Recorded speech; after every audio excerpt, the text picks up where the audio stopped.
what are we calling this, Mal? YouTube? Question and answer. 20 questions with Susan Wise Bauer? Yes. Molly suggests 20 questions with Susan Wise Bauer. Maybe not 20. We're putting these on the Peace Hill YouTube channel so that I can answer some questions from readers that otherwise I might not get to because my email gets very, very full of unanswered questions. So this is the first one, and so I should tell you that I am sitting out in front of the Peace Hill Press office. It's a lovely day, so we decided to go outside.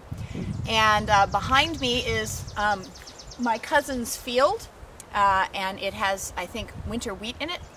You will see the winter wheat blowing, and you will see cars and pickup trucks going back and forth.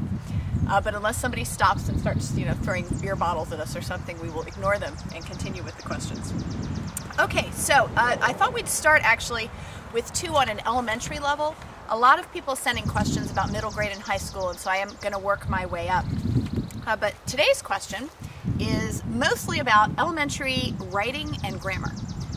So Lee would like to know about integrating writing with ease with first language lessons because she says there seems to be a lot of redundancy there and she's missing something in how they relate together.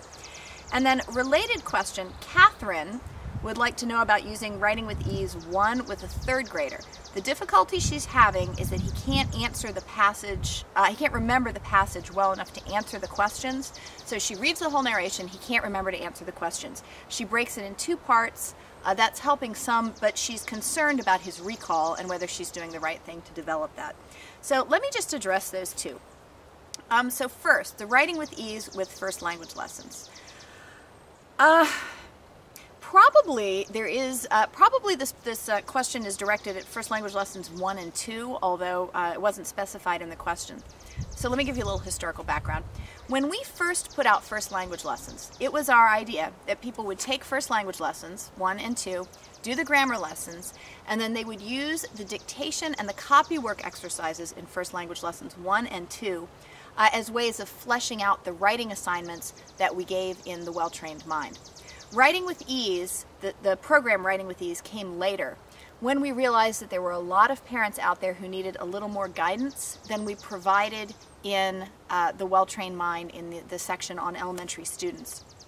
If you are using Writing with Ease, what you are essentially doing is you're doing the writing recommendations that we have in the Well-Trained Mind. You just are doing them with the passages we supply rather than picking your own passages. The grammar in first language lessons is still absolutely necessary. But if you're doing dictation and copy work from Writing with Ease, you don't need to do any of the dictation and copy work in first language lessons because, again, that was intended to sort of flesh out our recommendations in the Well-Trained Mind. Now, if you're using first language lessons 3 and 4, that's not so much going to be the case. However, with all 4 of those grammar books, what you need to remember is that they are for studying grammar. They're not primarily for studying writing. At any point that the dictation or the copy work gets to be a little bit too much, or it feels like you're overlapping with something else, or the kid is getting tired, you should ditch that copy work and narration and just continue on with the grammar lessons. Always prioritize that. So you're going to want to use the narration and dictation only when you feel like it's really reinforcing the grammar lesson. And if you are, in fact, using Writing with Ease specifically, you probably don't need to do any of it at all. We are actually publishing a revision of first language lessons 1 and 2, which is going to reduce that redundancy. So that's coming out in the fall. Mm-hmm. Right, in the fall of, this is 2010. It's going to come out in the fall of 2010. Now, second Writing with Ease question. Writing with Ease used with a third grader. The program has students read or listen to a passage, answer questions about it, and then give a summary of the passage. Many, many children have trouble remembering details from the passage, and part of the reason why you do this exercise with them is to teach them to listen. So there are 2 possible solutions to this problem of the child who has poor recall. The first is this. Some people are auditory learners and some people are visual learners. Now, if you're an auditory learner, you can develop skills in visual learning and vice versa. But when you are teaching the student an actual academic skill like writing, you want to make sure that you teach it to their strength, to their actual way of learning. Some children, if you read a passage out loud to them, are not going to be able to remember anything. They need to read it themselves, or they need to look at it while you're reading because they have a visual memory. I know that for myself, when I listen to audiobooks, I can't actually listen to nonfiction on an audiobook very easily because it goes in and it goes out again. On the other hand, if I read it, I can see the words in my memory. So that may be a learning style issue. Truck goes by. So the first thing I would say is, if you're reading it out loud, try having him read it himself. If he's reading it himself, try reading it out loud and see if that makes any difference. That may also give you a little bit of a clue as to learning style.